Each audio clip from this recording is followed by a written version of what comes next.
Good morning friends, मैं Anoop Kumar, economics specialist. जैसा कि हम लोगों ने पिछले लेक्चर में जहां तक कवर किया था उसके जस्ट आगे हम लोग अगले लेक्चर में कवर करेंगे। हम लोग कंजप्शन के बारे में पढ़ चुके हैं, यूटिलिटी के बारे में पढ़ चुके हैं, टाइप्स ऑफ यूटिलिटी के बारे में पढ़ चुके हैं और पहला लेक्चर हमने इंट्रोडक्शन पर दिया आपको। तो हमें लगता है कि जो हमने अभी तक 3 लेक्चर दिए उन लेक्चरों में आपको काफ़ी कुछ समझ में आया होगा और आज उससे लगा हुआ जो चैप्टर है वही कंजप्शन वाला ही चैप्टर है। उसमें हमने यूटिलिटी के बारे में पढ़ा था। आज हम कंजप्शन के इफ़ेक्ट के बारे में पढ़ेंगे और विभिन्न प्रकार की जो वस्तुएं हैं उनके बारे में पढ़ेंगे और यहीं से अगला जो चैप्टर रिलेट करेगा उसे हम कहेंगे लॉ ऑफ डिमांड और इलास्टिसिटी ऑफ डिमांड। वो चैप्टर यहीं से रिलेट करेगा। तो हम लोग पहले यानी कि जो उपयोगिता पढ़ा, उपभोग पढ़ा, उसके प्रभाव के बारे में और इसके जो है यानी वस्तुओं के बारे में जानना बहुत ज़रूरी है। तो इसके बारे में हम लोग स्टडी करेंगे और इस लेक्चर में कंप्लीट पूरा स्टडी किया जाएगा। इसमें आपको हम पहले ये इंडिकेट कर दें, हमने यहाँ पर ये वस्तुएं लिख दी हैं और इन वस्तुओं से निश्चित रूप से आपके क्वेश्चन सिविल में आते हैं और एसएससी सीजीएल में भी पूछे जाते हैं। पूरक वस्तु, सब्स्टिट्यूट गुड्स, गिफिन गुड्स और मेरिट गुड्स, ये क्वेश्चन जो है पीसीएस में कई बार आ चुके हैं। इनको रिलेट कराते हैं इलास्टिसिटी ऑफ डिमांड से और वहाँ से क्वेश्चन पूछे जाते हैं। हालांकि टीजीटी पीजीटी में भी यहाँ से खूब क्वेश्चन आते हैं। फिर यहाँ से उपभोग के प्रभाव से भी क्वेश्चन आपको मिलेंगे, ठीक है।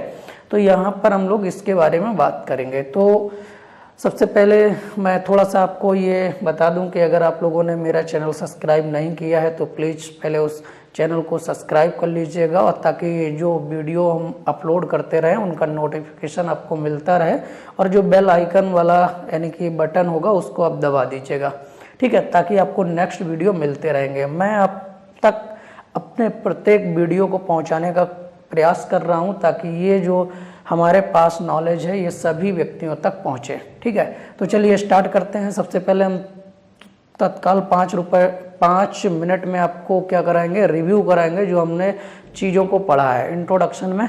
तो अर्थशास्त्र का पिता किसे कहा जाता है? आप जानते हैं एडम स्मिथ को कहा जाता है। कल्याण से संबंधित डेफिनेशन किसकी है? मार्शल की है। रॉबिन्सन ने अर्थशास्त्र को क्या बताया है? दुर्लभता, सीमितता, चयन का विज्ञान बताया है। जेके मेहता ने क्या बताया अर्थशास्त्र को? जेके मेहता ने अर्थशास्त्र को आवश्यकता विहीनता का विज्ञान बताया है।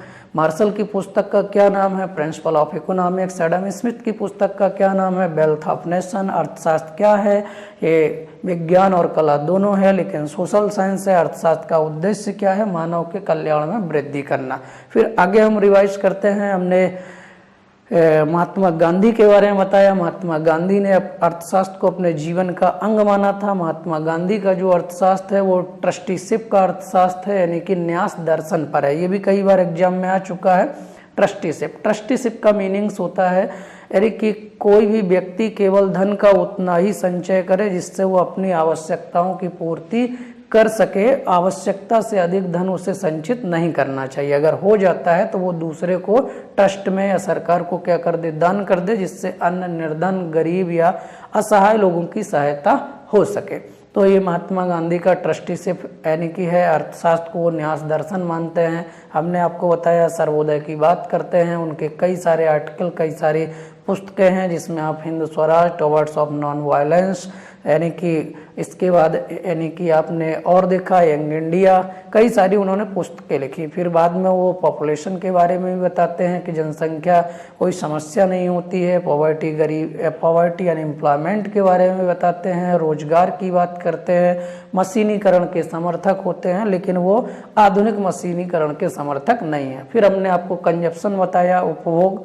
कोई भी व्यक्ति जब किसी वस्तु का यूज करता है तो उस वस्तु से उसको जो संतुष्टि मिलती है उससे उस वस्तु का उपभोग कहा जाता है और उस वस्तु में जो निहित पावर, क्वालिटी, कैपेसिटी है वह उस वस्तु की उपयोगिता कहलाती है। उपयोगिता ह्रासमान नियम के बारे में सबसे पहले हरमन गोसेन ने बताया। गोसेन का जो नियम है उस नियम को उपयोगिता का प्रथम नियम कहा जाता है।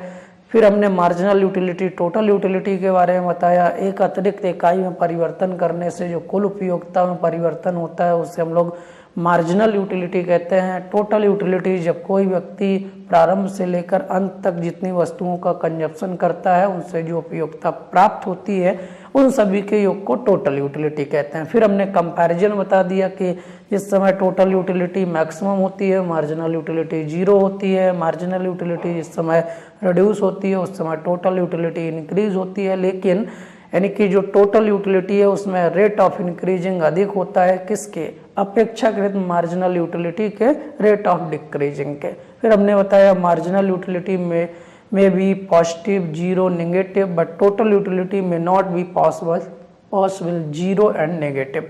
ठीक है, तो हम लोग आज उसके आगे जस्ट कंटिन्यू करेंगे। कहाँ पर चलेंगे? उपभोग में। और हमने ये बताया था कि जो आपकी इनकम है, इनकम की जब हम बात कर रहे हैं तो इनकम जो है किस पर डिपेंड कर रही है, यानी कि जो कंजप्शन है वो कंजप्शन किस पर डिपेंड कर रहा है? तो consumption depend on income. Income में जब वृद्धि होती है तो कंजप्शन में वृद्धि होती है, इनकम में कमी होती है तो कंजप्शन में कमी होती है। अब यहाँ पर थोड़ा सा टीजीटी पीजीटी के नज़रिए से देखिएगा, वहाँ जो क्वेश्चन आते हैं सिविल में भी कभी कभी पूछ लिए जाते हैं। तो हमने ये बता दिया था कि आय और कंजप्शन में पॉजिटिव रिलेशनशिप होता है। आय बढ़ती है कंजप्शन बढ़ता है, आय घटती है कंजप्शन घटता है। लेकिन जिस अनुपात में आय में परिवर्तन होता है उसके अपेक्षा जो उपभोग होता है उस उपभोग में जो परिवर्तन होता है वो परिवर्तन की जो दर है वो क्या होती है? कम होती है। अब केन्स की बात करेंगे तो GM Keynes, John Maynard Keynes, जिन्हें मॉडर्न जो है इकोनॉमिक्स का पिता कहा जाता है, 1930 में जो रिसेशन आया वर्ल्ड में जिसे तीसा की मंदी कहा जाता है, उस मंदी से निकालने का काम जीएम केन्स का है। उन्होंने एक प्रसिद्ध पुस्तक लिखी थी general theory price interest and money, और वो 1936 में पब्लिश हुई थी। वो यानी जीएम केन्स ने कई सिद्धांत दिए हैं। तरलता यानी कि उसका लिक्विडिटी प्रेफरेंस थ्योरी दिया है, तरलता नदमन सिद्धांत जिसमें वो तरलता जाल की बात करते हैं, रोजगार के सिद्धांत की बात करते हैं, कई उनके थ्योरम है, सिद्धांत हैं। तो यहाँ पर जीएम केन्स जो है यानी कि क्या हैं? ऐसे व्यक्ति हैं, ऐसे हम कह सकते हैं, ऐसे इकोनॉमिस्ट हैं जिन्होंने यानी क्या कहा? उपभोग को निरपेक्ष आय परिकल्पना के रूप में बताया। उन्होंने कहा जो उपभोग है वो निरपेक्ष आय पर डिपेंड करता है, एब्सोल्यूट इनकम पर। और वो अमेरिका के निग्रो व्यक्तियों का आय का स्टडी करते हैं और वहाँ पर वो बताते हैं, अनुमान लगाते हैं कि जिस तरीके से यानी कि अमेरिका के निग्रो लोगों की आय का स्टेटस बढ़ता है वो कंजप्शन तो बढ़ाते हैं लेकिन उसकी अपेक्षा कम रेशियो में। तो आप ये ध्यान रखिएगा, निरपेक्ष यानी कि जो आय का सिद्धांत है यानी कि निरपेक्ष आय जो परिकल्पना है वो किसका है? यानी एब्सोल्यूट इनकम जो हाई यानी कि अप्रोच है वो जीएम केन्स का है। फिर आगे चलेंगे आप तो यहाँ पर यानी कि सापेक्ष आय परिकल्पना की बात करेंगे, जहाँ पर यानी कि प्रोफेसर ड्यूसन वरिस यानी कि उसकी सापेक्ष आय परिकल्पना की बात कर रहे हैं। प्रोफेसर ड्यूसन वरी यानी कि ये सापेक्ष आय परिकल्पना की बात कर रहे हैं। इनका मतलब ये है कि व्यक्ति का जो उपभोग होता है वो केवल आय पर निर्भर नहीं होता है, यानी बल्कि वह व्यक्ति दूसरे व्यक्तियों का जो कंजप्शन होता है उसको देखता है और उस कंजप्शन को देखकर भी अपने कंजप्शन में क्या कर लेता है? वृद्धि कर लेता है। तो यहाँ पर ये बताते हैं कि जैसे मान लो ये कोई व्यक्ति है, उस व्यक्ति की जो एब्सोल्यूट इनकम है अगर उसमें वृद्धि होती है तो इसके इर्द गिर्द रहने वाले जितने भी पास पड़ोस वाले जो व्यक्ति हैं यानी कि ये इन व्यक्तियों की भी आय उतनी ही है। मान लो ये 10,000 रुपये कमाता है ए पर्सन, बी भी 10,000 रुपये कमाता है, सी भी 10,000 रुपये कमाता है। ये इसकी क्या है? एब्सोल्यूट इनकम है, शुद्ध आय है।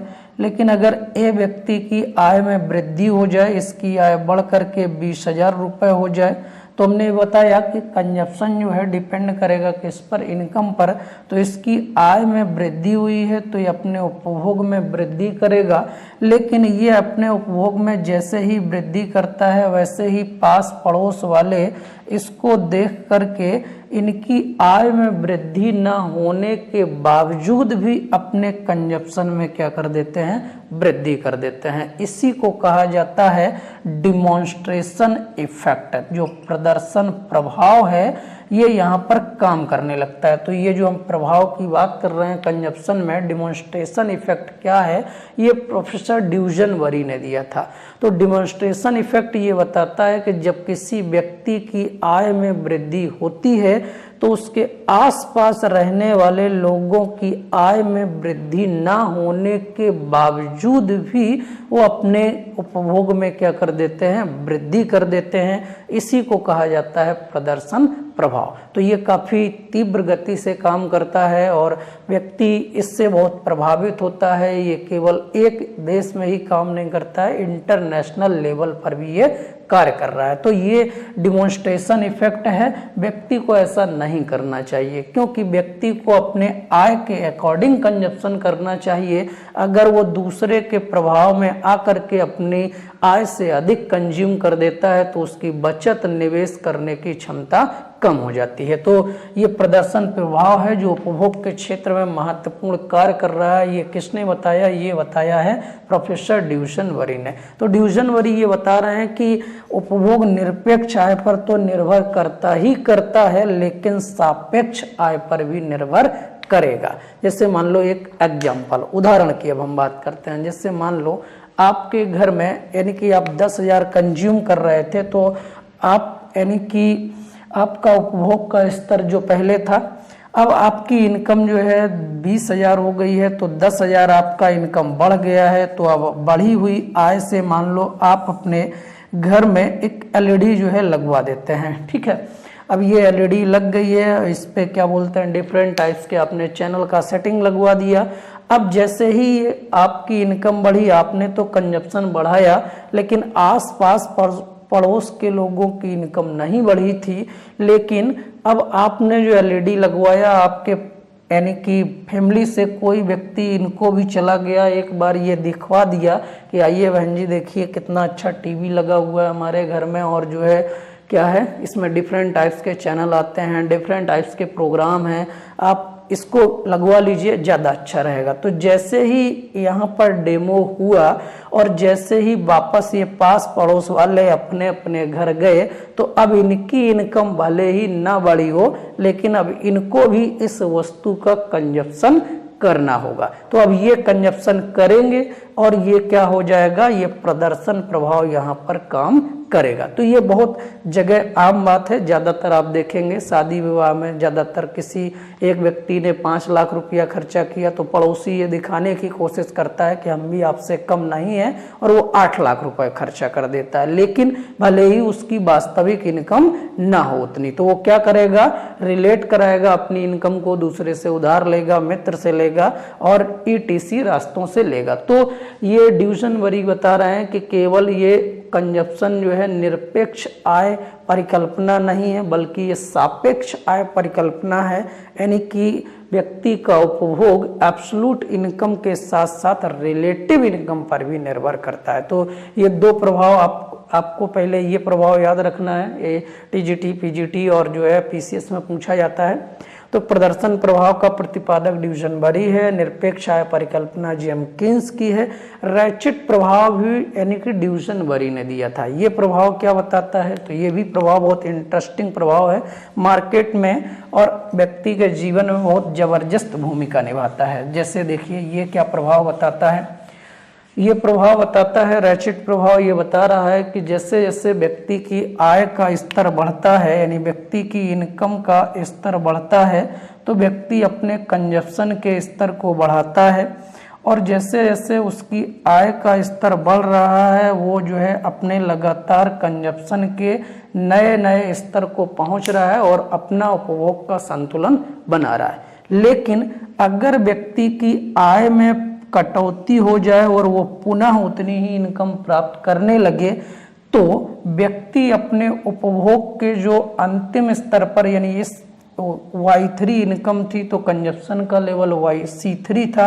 यहाँ पर पहुँचने के बाद अब वो वापस C1 कंजप्शन पर नहीं जाना चाहता है, इस स्तर पर नहीं पहुँचना चाहता है, बल्कि बीच में वो कहीं ना कहीं क्या बनाएगा, यानी कि वो अपना संतुलन बनाएगा। और यही जो है क्या करता है, यानी कि ये प्रभाव भी व्यक्ति की आय को कम कर देता है, जिससे लोगों की बचत करने की और निवेश करने की क्षमता कम हो जाती है। जैसे मान लो एक उदाहरण आपको दें, फॉर एग्जांपल आप समझिए, जैसे मान लो आप यानी कि 10,000 रुपये कमा रहे हैं, यहाँ पर लिख देते हैं 10,000 रुपये कमा रहे हैं, आप जो है बाइसिकल से चल रहे हैं, साइकिल से चल रहे हैं, ये आप कंजप्शन कर रहे हैं, आपकी इनकम 20,000 हो गई है तो आप जो है मोटरसाइकिल से चलने लगे। अगर आपकी इनकम 30,000 हो गई है तो आप 4 व्हीलर से चलने लगे, यानी कार से चलने लगे।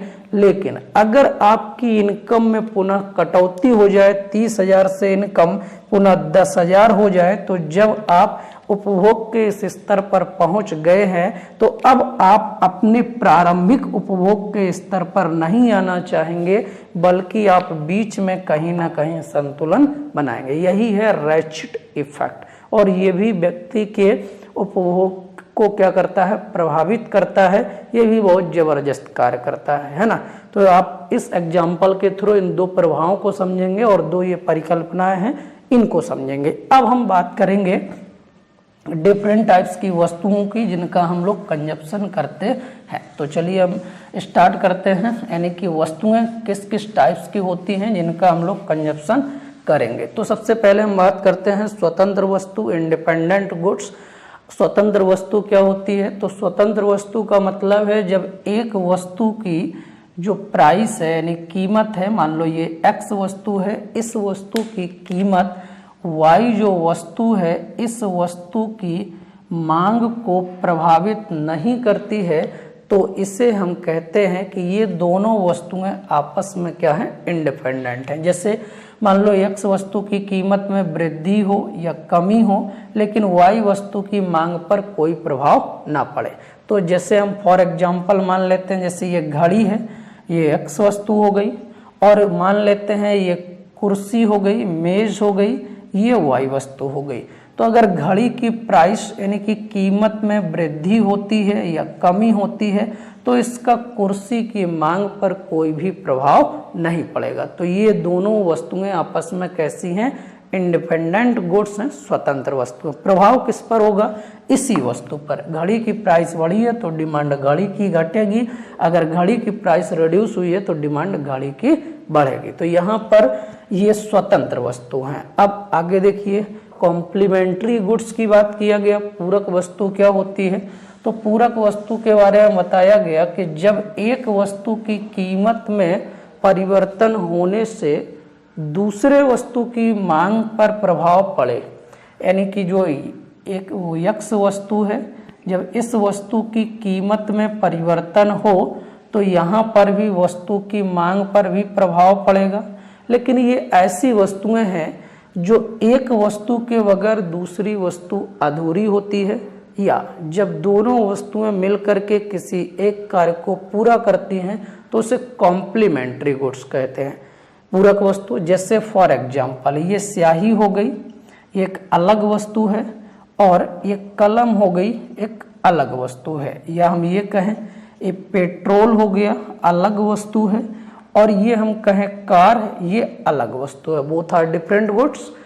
अगर पेट्रोल की कीमत में वृद्धि होती है तो कार की मांग क्या हो जाएगी, कम हो जाएगी। अगर पेट्रोल की कीमत में कमी होती है तो कार की मांग बढ़ जाएगी।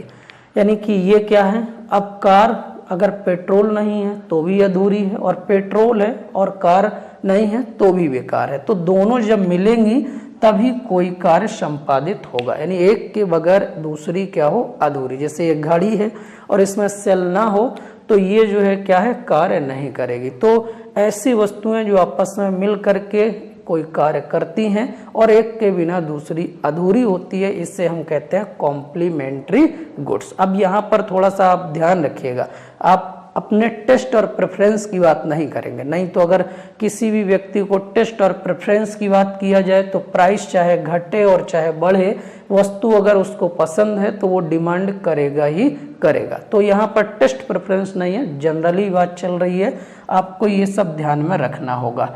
दूसरी बात ये है कि आप ये भी नहीं सोचेंगे कि कार है तो इसका मतलब हो सकता है कोई यूज नहीं है, यहाँ पर यूज हो सकता है, लेकिन एक किसी कार्य को संपादित करने में, ठीक है, तो आप ध्यान रखेंगे। नहीं तो सोचे पेट्रोल है कोई कार्य नहीं हो सकता है, किसी के ऊपर छिड़क दो और छुआ दो, है ना, तो उसका कार्य हो जाएगा। तो आपको ये ध्यान रखना होगा। फिर दूसरा यहाँ पर ये स्याही और कलम की हम बात कर रहे हैं, तो स्याही यानी कि ये अलग वस्तु है, कलम अलग वस्तु है, इसके प्राइस में इंक्रीजमेंट या डिक्रीजमेंट होगा तो कलम पर इसका प्रभाव पड़ेगा, इसकी मांग पर। अब यहाँ क्वेश्चन जो आएगा वो ऐसे आएगा कि इसकी एक वस्तु की कीमत में वृद्धि या कमी होने पर दूसरे वस्तु की मांग पर की यानी क्या प्रभाव पड़ता है और कीमत और मांग में कैसा संबंध होता है। तो आप देखिए, अगर वस्तु की प्राइस बढ़ती है और डिमांड अगर कम होती है तो इसका मतलब है यहाँ पर संबंध जनरली नेगेटिव होगा, यानी कि विपरीत होगा। वस्तु की कीमत बढ़ती है, मांग की मात्रा घटती है, ये विपरीत संबंध है। तो ये सामान्यता संबंध है। ये यानी कि प्रोफेसर मार्शल ने बताया कि मांग का नियम कहता है अगर वस्तु की कीमत बढ़े तो मांग की मात्रा कम हो जाती है और कीमत अगर घटे तो मांग की मात्रा बढ़ जाती है। तो आपको यही दिखाना है। क्वेश्चन ऐसे आएगा, पूरक वस्तुओं के संदर्भ में कीमत और मांग में संबंध होता है, तो आप लगाएंगे कौन सा, नेगेटिव।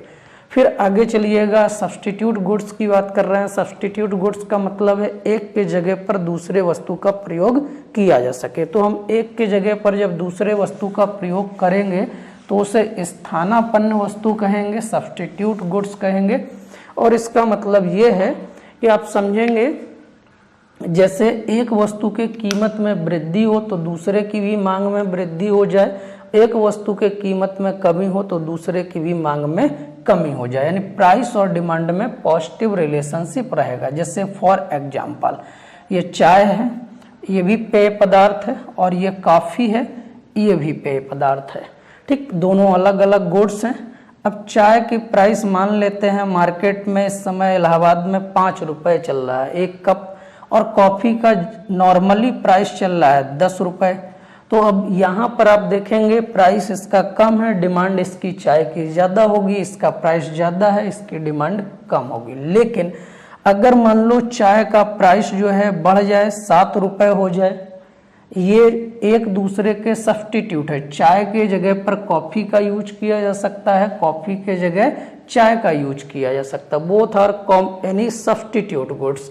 अब इसका प्राइस अगर बढ़ गया है तो चाय की डिमांड क्या हो जाएगी, कम हो जाएगी, क्योंकि प्राइस बढ़ा है चाय का, लेकिन डिमांड किसकी बढ़ जाएगी, डिमांड बढ़ जाएगी कॉफ़ी की। तो ये जो कॉफ़ी है इसकी डिमांड में इंक्रीजमेंट हो जाएगा। क्यों हो जाएगा, क्योंकि व्यक्ति जब 7 रुपये में चाय यानी पी रहा है तो 7 रुपये खर्च कर रहा है, 3 रुपये और लगाएगा, वो अच्छी वस्तु का कंजप्शन करेगा। तो इसलिए प्राइस बढ़ता है इसका तो डिमांड बढ़ता है इसका, और प्राइस घटेगा इसका तो डिमांड भी घट जाएगा किसका, दूसरी वस्तु का। तो यहाँ पर प्राइस और डिमांड में जो रिलेशनशिप है वो कैसा है, पॉजिटिव है। तो ये आपको बताना है।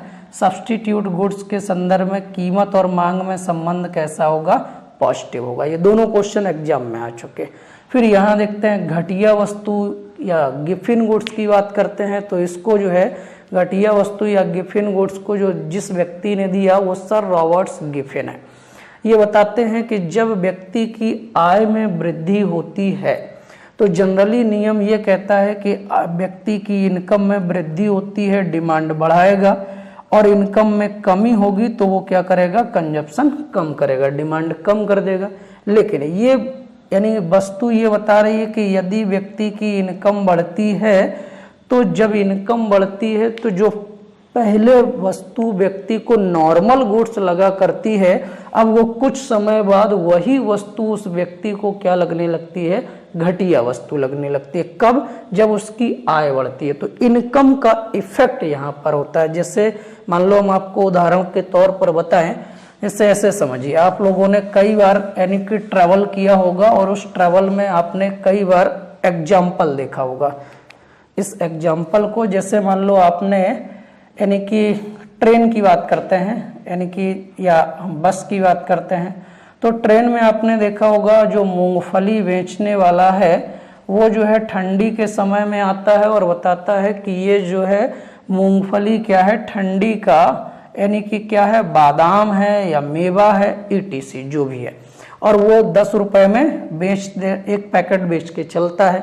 तो आप इसकी जब आपकी इनकम कम होती है तो आप इसी मूंगफली को क्या समझते हैं, बादाम समझ करके इसको यूज करते हैं, ये आपकी इनकम कम है।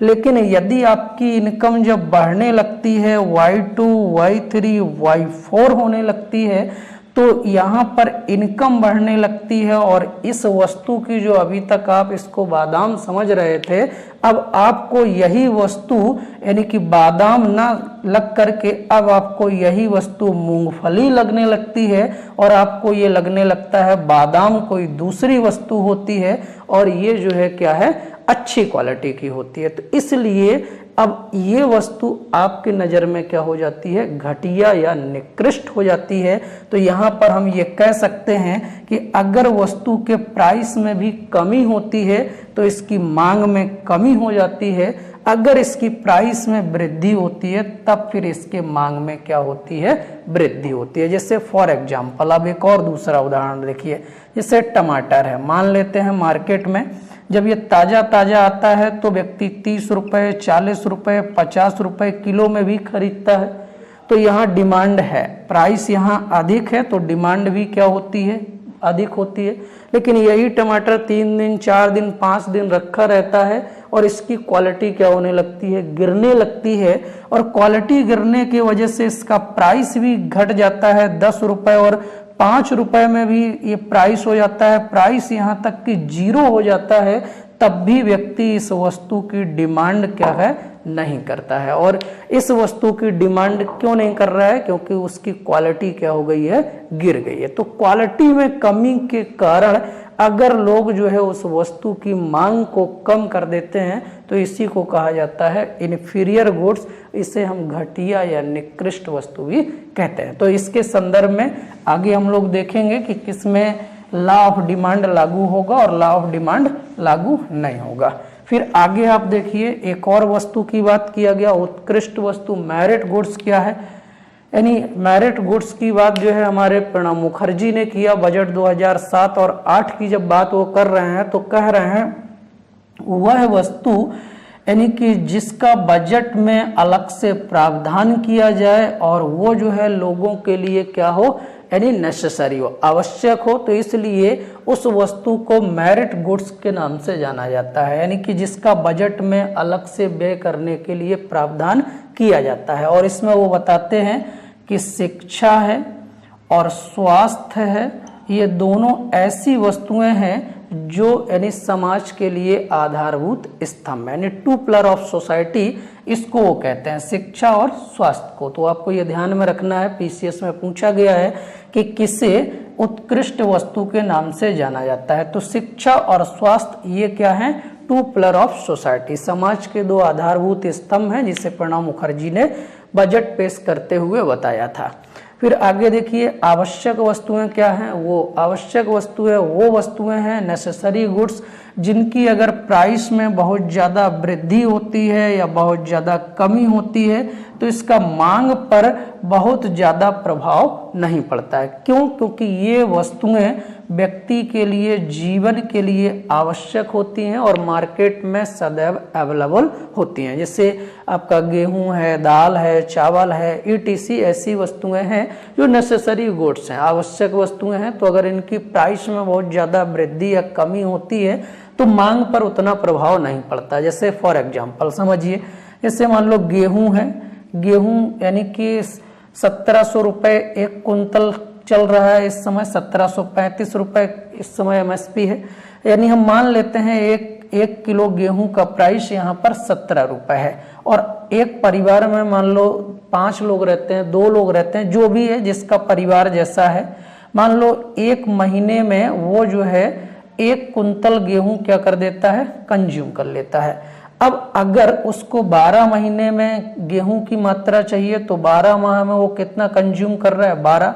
अब मान लो अगर गेहूं का प्राइस घट करके 15 रुपए हो जाए या 16 रुपए हो जाए तो वो गेहूं की बहुत ज्यादा डिमांड नहीं बढ़ाता है। ज्यादा से ज्यादा वो 12 कुंटल खरीद रहा था, 1 आध कुंटल और खरीद लेगा, 13-14। लेकिन ऐसा नहीं होगा कि 17 या 15 हुई तो वो पूरा का पूरा जाकर के ट्राली ही खरीद लाए। तो ये क्या है, ऐसी वस्तुएं हैं जो मार्केट में हमेशा अवेलेबल होती हैं। तो ये जो है क्या है, आवश्यक वस्तुएं हैं। अति आवश्यक वस्तु क्या है, इसको समझिए। अति आवश्यक वस्तु का मतलब है वो वस्तु जो हमारे लिए वेरी नेसेसरी गुड्स है, और वेरी नेसेसरी गुड्स का मतलब ये है कि जिसके बगैर जीवन नहीं चल सकता है। लेकिन हम यहाँ पर ये भी आपको बता दें, अति आवश्यक मेडिसिन भी है आपकी, और भी अति आवश्यक है। अब यहाँ पर आपको केवल कुछ समझना होगा। अति आवश्यक का मतलब हम यहाँ पर ये समझेंगे, ये जो अति आवश्यक वस्तु है ये वह वस्तु है जिसका कोई स्थानापन्न नहीं होता, सब्स्टिट्यूट नहीं है मार्केट में। तो जब ऐसी वस्तु जिसका कोई स्थानापन्न नहीं है तो अब उसकी प्राइस में चाहे कमी हो और चाहे वृद्धि हो, यानी कि इसके मांग पर कोई भी प्रभाव नहीं पड़ेगा। मांग जितनी रहेगी उतना ही रहेगा। जैसे हमने आपको उदाहरण दिया था नमक, फॉर एग्जाम्पल नमक। तो अगर ये क्या है, अति आवश्यक वस्तु है, वेरी नेसेसरी गुड्स है, इसका कोई सब्स्टिट्यूट नहीं। अगर होता तो इसकी भी प्राइस में परिवर्तन होने पर मांग पर इसका प्रभाव पड़ता। फिर अति विलासिता की हम बात कर रहे हैं, वेरी लग्जरी गुड्स। तो लग्जरी गुड्स का मतलब वो वस्तु है जैसे जैसे आपकी इनकम का लेवल बढ़ता है, आप जो है वस्तुओं की जो ब्रांडेड चीजें हैं उनका आप यूज करने लगते हैं। तो आपके लिए वो वस्तुएं क्या होती हैं, लग्जरी गुड्स होती हैं, यानी जो वस्तुएं आम व्यक्तियों के पास उपलब्ध नहीं होती हैं। तो वो आपके लिए विलासिता की वस्तुएं कहलाती हैं। और इनके प्राइस में थोड़ी सी वृद्धि होती है तो इनकी मांग में क्या हो जाती है, उससे कहीं ज्यादा वृद्धि हो जाती है। जैसे उदाहरण आप समझिए, जैसे मान लो एक आपने देखा होगा कीपैड सेलफोन था, वो मान लो 1100 रुपए का आता है, ठीक है, यहाँ पर आप समझ लीजिए। और दूसरा अभी आप देख रहे हैं एंड्रॉयड फोन, कई वर्जन आ गए हैं, ये मान लो 5000 रुपए का आता है, ठीक है, छोटा सा उदाहरण। लेकिन अगर इसकी प्राइस में कमी हो जाए, ये 1000 रुपए का हो जाए और ये घट के 4000 रुपए का हो जाए, तो इस सेलफोन के डिमांड में उतनी वृद्धि नहीं होगी जितना कि इस वाले सेलफोन के डिमांड में वृद्धि होगी। तो ये आपके लिए क्या हो गया, लग्जरी गुड्स हो गया, और ये आपके लिए क्या हो गया, नॉर्मली गुड्स हो गया। तो ऐसी स्थिति में अति विलासिता की वस्तुओं में जब कीमत में थोड़ी सी कमी होती है तो मांग की मात्रा बहुत ज्यादा अधिक हो जाती है। और यहाँ तक कि इतना भी हो जाती है कि कीमत थोड़ी सी भी क्या हो जाए, यानी कि कम हो जाए तो मांग बहुत ज्यादा हो जा रही है। और कीमत हालांकि अगर क्या हो जाती है, शून्य भी हो जाती है, तो ऐसी स्थिति में इनकी मांग भी क्या हो जाती है, शून्य, कीमत में थोड़ी सी कमी हो जाती है तो इनकी मांग अत्यधिक बढ़ जाती है, डिमांड। लेकिन अगर इनकी कीमत में थोड़ी सी वृद्धि हो जाती है तो मांग में क्या हो जाता है, कमी हो जाती है। तो यहाँ पर कमी मतलब शून्य भी हो सकती है। क्यों? क्योंकि इसके बगैर भी लोगों के पास वो वस्तुएं होती हैं जिनसे उनका जीवन चल सकता है। जैसे फॉर एग्जाम्पल हम बात करें अगर फैन की, पंखा की, तो पंखा एक आपके लिए नॉर्मल गुड्स है। लेकिन अगर यहीं पर हम बात करें एसी की, तो एसी क्या है, आपके लिए वेरी लग्जरी गुड्स है। अगर इसके प्राइस में थोड़ी सी कमी होती है तो इसकी उतनी डिमांड नहीं बढ़ती है जितना कि इस वस्तु के प्राइस में कमी होने पर बढ़ती है। और अगर इसकी प्राइस थोड़ी सी बढ़ जाती है तो लोग क्या कर देते हैं, मांग शून्य कर देते हैं। लेकिन यहाँ पर जो हम बता रहे हैं, टेस्ट एवं प्रेफरेंस की बात कर रहे हैं, ऐसा व्यवहारिक जीवन में लागू नहीं होता है कि अगर किसी वस्तु की प्राइस जो है अधिक हो जाए तो उसकी मांग पूरे तरीके से जीरो हो जाए, और अगर उसकी प्राइस थोड़ी सी कम हो जाए तो व्यक्ति टोटल वस्तुओं को इनफाइनाइट मांग ले। जैसे आपने उदाहरण के तौर पर देखा होगा, टाटा वालों को जब वो नैनो लेके आए तो यानी ये कहा जा रहा था 1 लाख रुपए में भी आपको 4 व्हीलर मिलेगी, और वो ले करके भी आए। नो डाउट उन्होंने जो है प्राइस भी कम रखा, लेकिन फिर भी आपने उदाहरण के तौर पर देखा होगा क्या सभी लोगों ने नैनो खरीदी? नहीं। जिन लोगों ने यानी कि प्राइस थोड़ी सी कम थी तो मांग तो बढ़ी, लेकिन पूरे तरीके से डिमांड इनफाइनाइट हो गई हो, ऐसा भी नहीं हुआ कि हर व्यक्ति ने अपने घर में खड़ी कर लिया हो। यहाँ पर टेस्ट एवं प्रेफरेंस भी काम करता है। तो ये हैं डिफरेंट टाइप्स की वस्तुएं जिनका आपने अभी स्टडी किया और उपभोग के प्रभाव के बारे में आपने अध्ययन किया। तो अब जो है हम लोग नेक्स्ट इसी से रिलेट अगले चैप्टर की बात करेंगे, law of demand and elasticity of demand. तो थैंक यू दोस्त, आप जो है नेक्स्ट अगले लेक्चर के लिए इंतजार कीजिए। तब तक मिलते हैं हम नेक्स्ट अगले लेक्चर पर, जिसे मांग का नियम और मांग की लोच के नाम से जानेंगे।